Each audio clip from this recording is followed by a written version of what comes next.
Stephen Harper, looks like you might actually be the next Prime Minister of the country. So we have 22 minutes of a pretty tough question for you.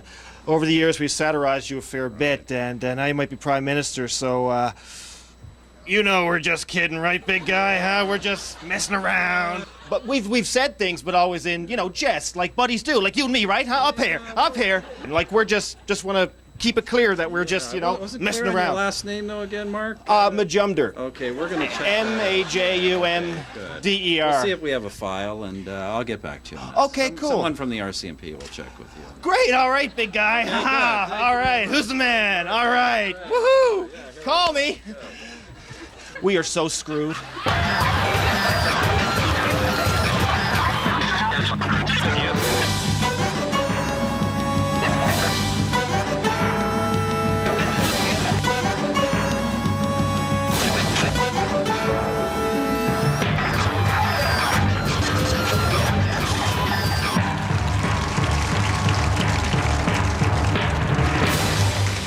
Good evening. Liberal fortunes went from bad to worse after an attack ad claiming Stephen Harper will put armed soldiers in Canadian cities had to be pulled.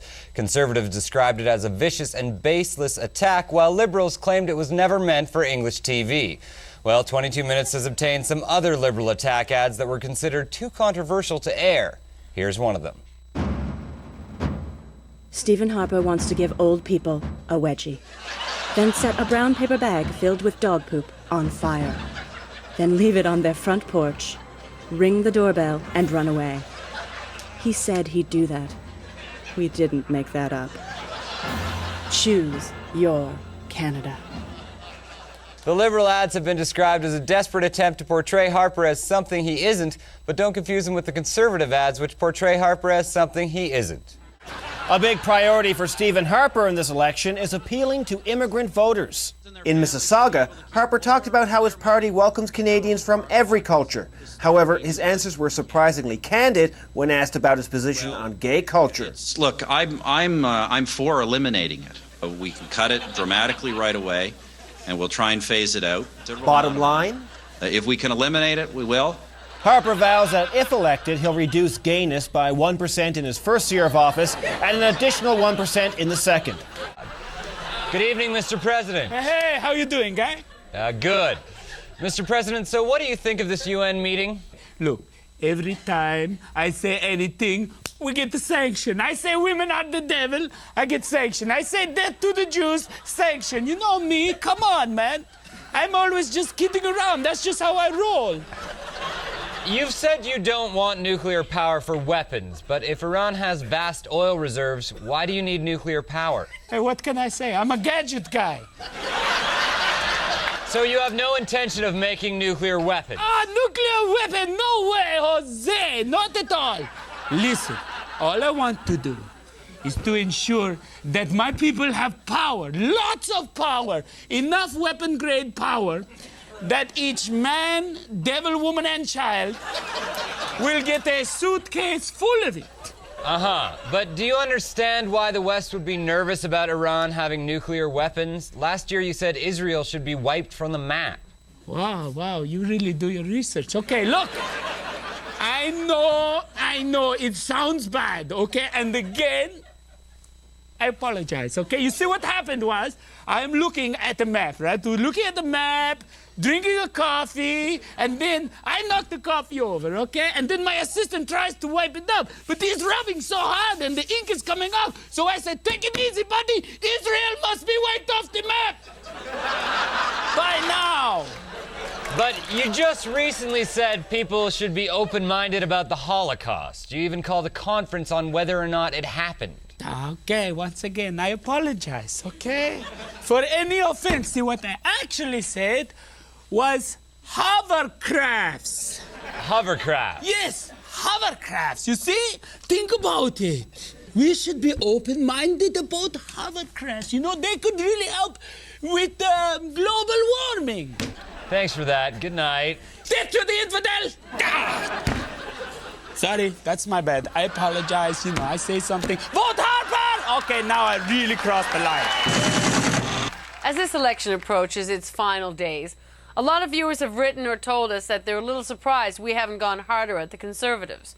Well, in fairness, it's not the show's job to get any one party elected or re-elected. Our job is to satirize the news within the bounds of CBC's broadcast standards. All our scripts are vetted by lawyers for accuracy and objectivity. So anything we say, i.e. all the words we speak, have to be balanced and nonpartisan. Now, it's true they don't know what the final show is going to look like, but you can pretty much tell from the words being spoken in the script. And we want to assure you that the words we're speaking right now are free of any bias towards one party or another. Anyway, thank you for your comments, and we hope you get the message. Coming up on 22 Minutes, the making of a Stephen Harper ad. As a director, you want to challenge yourself, and I kept thinking, how do we give the feel of Stephen Harper sitting, chatting over a coffee with someone in a studio? Then someone said, why don't we put him in a studio, chatting over coffee with someone? That was it. So simple. Okay, I'm starting to think we don't need the monkey. Cancel the monkey. Monkey's traveling. Wrap the monkey. Monkey's wrapped! Well, I mean, I'm thrilled to be attached to this project. My agent turned down a lot of other campaign ads until I found the right one. And Marty and I were looking for a project to do together, so when this came along, it was great. Yeah, it's perfect. When this, I play upset man. I mean, they throw me on the street, and I'm totally like, why are the liberals so greedy? Like that. And like the rest of the cast, I'm obviously drawn to the amazing writing. The next big question was, who do we get to play Harper? Thankfully, he was available. I played Jane, the woman who's talking to Harper at the table, and although it's a great character, she didn't have much of an arc. Yes, those actors. What we did was we gave her a story.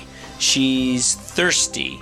She wants a drink. She picks up her coffee, she takes a sip, she lays it down. Beginning, middle, end. Redemption. Circle of life. Exactly. That's the making of a Stephen Harper ad. Coming up on 22 Minutes.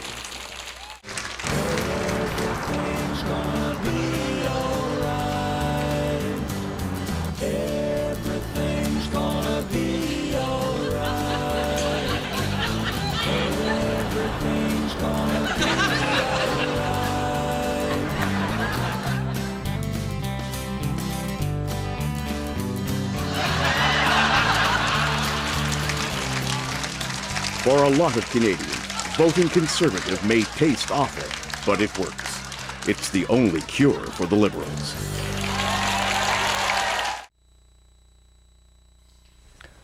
Hello, I'm Robert Stursberg, head of high-impact programming here at CBC. Since the election, there have been rumors that Stephen Harper's Conservatives could cut the CBC, a notion which I find personally distasteful.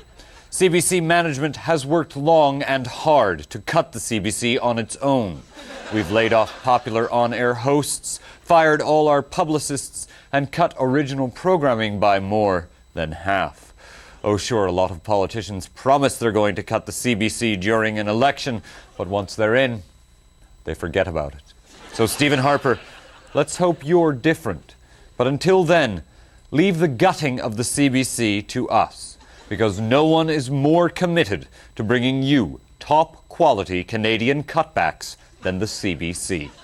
Now, here's The Hour Has 22 Minutes with George Strombolopoulos. Oh, sorry. The Hour with Kathy Jones. What? Well, it has the word hour in it, right? Anyway, some show with the word hour in it.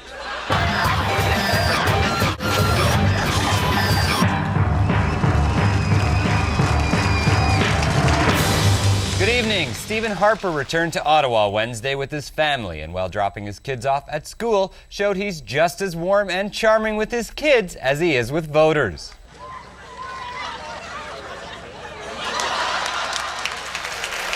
Harper later apologized for being so emotional in front of the cameras. Now that Canada, the United States, and Australia have all elected Conservative governments, Labour politicians in Britain are concerned that the same thing may happen in England. So concerned that UK Environment Minister Jim Knight is proposing this plan to control Conservative numbers. We do need to kill them, but at the same time we are investing £135,000 a year over the next 5 years into research into other methods, including contraception, so that rather than killing them, we can just prevent them from breeding, which obviously would make us all a lot happier. Stephen Harper gave his first formal press conference as Prime Minister on Thursday. Reporters asked Harper to describe the conversation he had with his wife, Laureen, after winning the election. The conversation was really congratulatory in nature. It was a very friendly conversation, and we agreed that we would meet at a timetable yet to be determined to discuss a number of important issues. Harper then went home and made passionate dialogue to his wife. Voter turnout was up from 60% in the 2004 election to 65% in the most recent one. Statisticians from Elections Canada say the increase is a result of more people voting this time.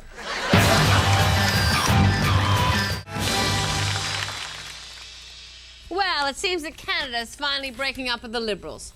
Oh, sure, it's been 12 good years, but maybe it's time we separated for a while. I don't mean Bloc Québécois separate. Just take some time, reevaluate the relationship. Oh, Paul, don't take it personally. It's not you, it's us. Okay? It's you. You're distracted. Oh, sure, you say you want us, but then you go and flirt with Liberia. Typical sailor, one in every port. But like any self-respecting dame, Canada needs more. We need someone who can commit, and someone who doesn't cheat.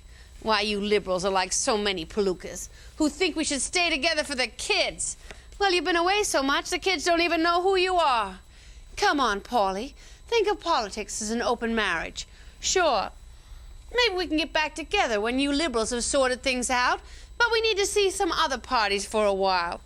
And what country doesn't want to date the bad boy now and again?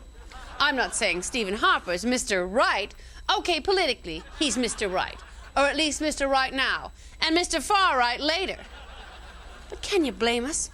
A younger man taking a shine to a country in 130s. He's awakened our inner cougar, showering us with fancy chocolates and pretty GST cuts, while you go on about how he'll break our hearts. But don't worry, you big liberal lugs. We won't forget you. After all, we'll always have our scandals. And sure, we'll probably kick you out of the house next week, but it's not forever. We just think you should sleep on the couch for a while. I don't mean that. I'm just goofing around, that's all. Goof.